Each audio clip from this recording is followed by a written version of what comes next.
Naik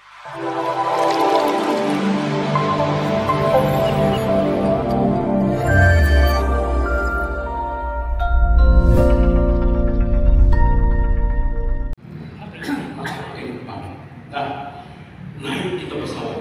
Pesawat yang kita naik itu bentuk zahirnya empuknya kursi pesawat, apa dia kelas itu bisnis tuh, ya kan? Mantap empuknya. Tapi pada hakikatnya itu adalah keranda jenazah itu. Jadi waktu kita pesawat suka anggap ya, aku pernah mati ya, aku pernah pergi ngadap Allah ini. Ambil pelajaran. Sesampainya di Mekah nanti, jelas payahnya tuh, panas, debu, tolong sapi, kesulitan yang kita alami ketika kita melakukan ibadah haji dan umrah itu tak ubahnya seperti huru hara dan kubur.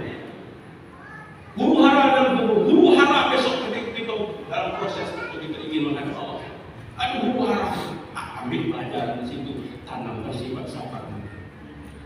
Wukuf kita di Arafah nanti. Arafah itu niat tujuh pada masa. Jadi waktu tujuh di Arafah itu anggap kita betul-betul daripada masa. Timbul fokusnya. Ambil pelajaran di sini. Karena pada Arafah itu niat tujuh pada masa. Ketika kita berkumpul wukuf besok pada masa kita akan berkumpul dipanggil oleh Allah Subhanahu Wa Taala untuk timang amal baik dan jahat. Jadi insya Allah nanti itu yang diharapkan. Rupanya setelah selesai haji, umur kita masih panjang, tapi gitu. Anggap balik dari haji, hidup kembali seperti biasa. Itu kesempatan kedua diberikan oleh Allah. Diharapkan nanti, makanya orang yang dari haji itu bawa perubahan. Amal dulu, ya kan, pada haji, khairun min qabli. Gawe setelah balik haji lebih baik dibandingkan ketika sebelum makan haji. Sebelum makan haji, malah 12, malah 10. Ya, cukup main domino, cukup main ini sebagainya. Sebelum makan haji kantong menjahit, ya kan? Tapi setelah balik haji berubah. Apalagi yang hajinya haji mabrur. Mabrur itu diambil kata birrun untuk kebaikan.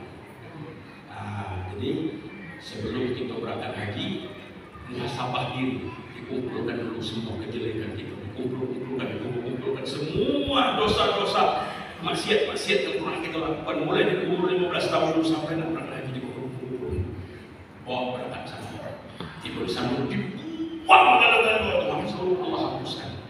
Balik nanti ganti keburukan itu dengan kebaikan-kebaikan. Itu mana birrun, maka itu diambil jadi akhirnya menjadi mabrur. Ditukar kemaksiatan itu dengan kebaikan, ditukar apa dosa-dosa dan kesalahan itu dengan amal ibadah. Itu namanya mabrur. Mana ada mau ubah dari haji? Itu kapan? Tak pernah mau. Ada mabrur, ada makbul, ada maduk. Ada orang balik haji itu tak mabrur kan? Ada mabrur, ada makbul, ada maduk. Kalau mabrur itu yang paling parah. Jumpai jalan-jalan di Mekah, hajinya ditolak oleh Allah. Kenapa ditolak? Waktu dia baca talbiyah, labbaik Allahumma labbaik, kata Allah, aku dan akan dimuat talbiyah aku. Apa hal awan banyak usau ya Tuhan. Awan berhakku dengan aku ya Tuhan. Nak dan orang ini ditolak oleh Allah haji. Ada haji makbul. Haji makbul itu cukup syarat rukun, hanya diterima oleh Allah, tapi tidak mampu mengantarkan orang yang haji itu naik ke level mabrur. Hajinya sah, tapi dia tidak berubah ada. Jangan mentang begitu, janganlah. Tidak begitu pada jam berubah, pada haji tambah daging itu yang berubah. Itu dipertanyakan.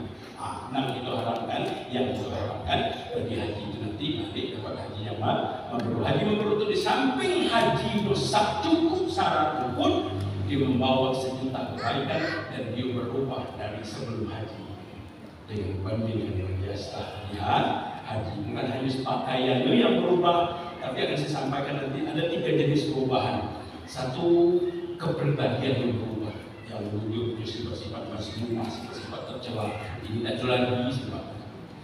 Dulu ni pada lawan lagi, dan tu gini melawan lagi dia baru dari boleh dari Yusuf. Ya, sayang lagi. Sayang. Bila lagi tak sensitif lagi lima tu ya.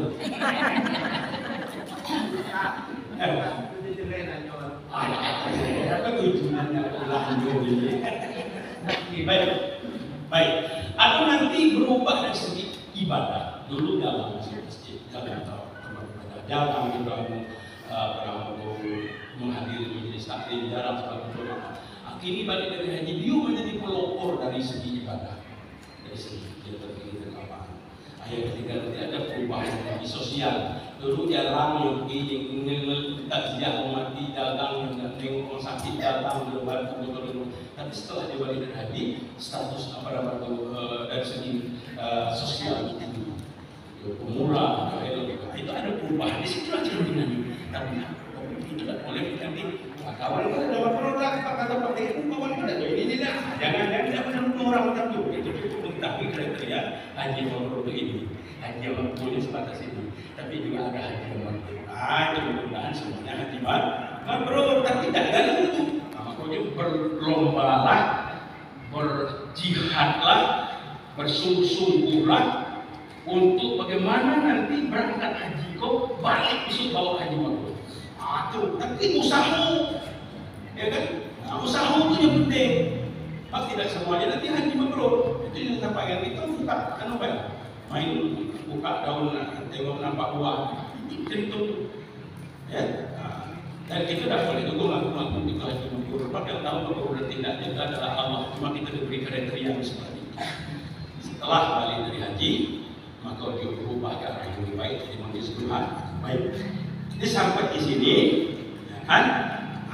Tentu nanti di bandara Abdurrahman Jeddah ini banyak kesulitan. Tadi mobile itu sama dengan huru hara kita. Ini proses itu menghadap Allah, ya kan? Kalau orang dari Madinah, ini gelombang satu dari Indonesia terbangnya ke Madinah. Ini Madinah. Sehari dia hari dia nak berangkat ke Mekah, maka dia mengambil mikat di Bir Ali. Bir Ali itu bukan tua, itu masjid namanya Bir Ali. Masjid Ali Siko. Di Siko juga sama yang dia bukan dari Madinah. Orang dari Mesir, orang dari Syria, dari itu macam-macam di situ pula. Ada mikat petani. Anak kita tadi ini Bukit Dulang, ini Bandar Abdul Aziz. Itu di Siko misalnya. Jangan sampai tidak masuk niat, tidak sah umroh. Jelas ya? Kemudian dibawa oleh bis selawat begitu. Ada jemput di bandara, bawanya kemana kita bawa? Ke tempat tinggal kita. Ingat pakai ihram tak boleh buka. Tempat tinggal kita, kalau tidak salah informasi sementara itu di wilayah Sisa. Wilayah Sisa itu 1 kilometer dari Jamarat itu di Mina. Yang Mina. Jauh. Tapi ini besok waktu itu di mabit di Mina aja dekat situlah, ya kan? Ada kelebihan dan kekurangan itu mungkin barangkali hasil undian waktu dicabut awal dari wilayah situ, kan?